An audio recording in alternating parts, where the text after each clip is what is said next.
I did tell Duke about that.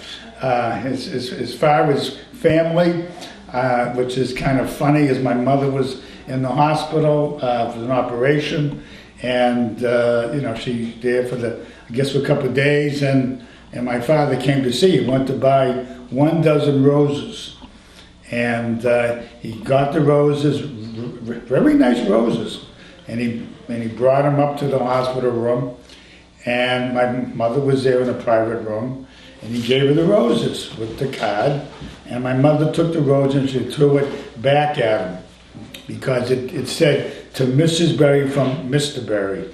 It didn't have his name Sidney on it, so she was all upset. So he went.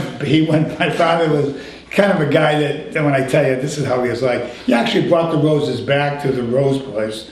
And he said that they made a mistake in the card, and his wife threw the roses back at him, and now he wants to return them. Well, what they did is they actually took the roses back, and he got his money back. A couple of days later, my mother came up and says to my father, "Where's the roses?"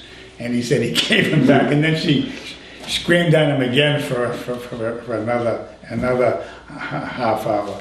And then as far as my father goes, as far as relationship with us, with his kids, he was a man that enjoyed playing poker, but a person who was very calm. I just remember he came to help me at this house. He came many years ago, and him and my mother, they used to live in Florida, in Boca, and then we'd be in Boston. They would drive back and forth every year. He came to visit us, and I needed help with some putting in. I had a problem with my phone. The phone wasn't working, so she just bought a phone, not a phone line, which you have on the wall, a receptacle for the phone. It cost him $5. He used his credit card, I think it was MasterCard. Anyway, so we got that, came back. It wasn't that at all. It wasn't the phone line itself. It was something else. So he went to he bought it at Radio Shack. So he returned it. And the manager happened to be there, and he gave him a credit of $5. And he was very happy with that. And then then he went to Boston.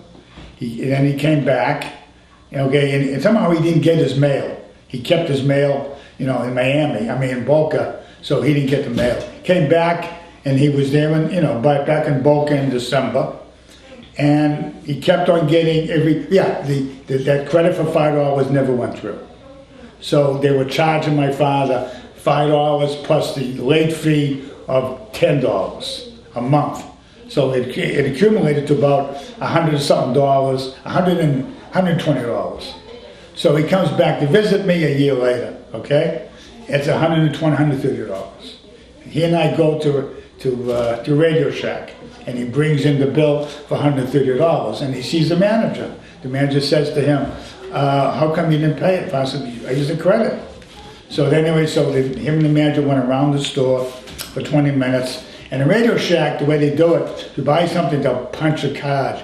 And if you get all the holes punched, you get a free item. So every time my father put something in the carriage, he would punch the hole. So they're there for 20 minutes, and my father was driving crazy. So after about 20 minutes, he said to my father, I'm going to do. I'm going to give you everything in the carriage for free.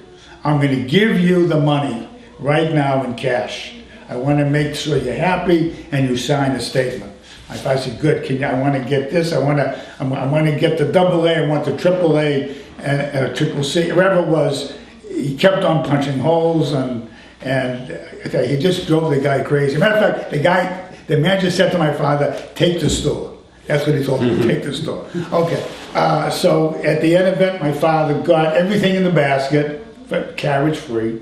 He also got the cash. He signed a statement, and he stayed, and I went home with us. About a month later, I had to go back to Radio Shack myself. Father was gone.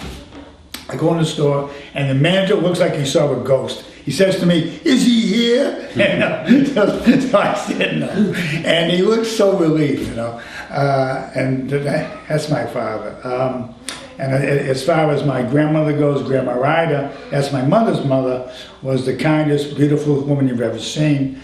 And I remember, like yesterday, we had a house at the beach. You remember that? That's a beautiful house there on T Street. And this was when I was a little kid. They were putting floor tile down in the kitchen. And this wasn't like the tile today. This was like, no, it wasn't tile, it was linoleum. And it was so, everybody was falling down. They couldn't get to stay. They were kept on falling. Everybody fell. At the end, my Grandma Ryder, who had these unbelievable shoes and everything, everybody else couldn't. My father tried it, my Uncle Jack tried it, my grandfather tried it, my mother, everybody fell. And finally, Grandma Ryder said, let me try it. And they were all laughing.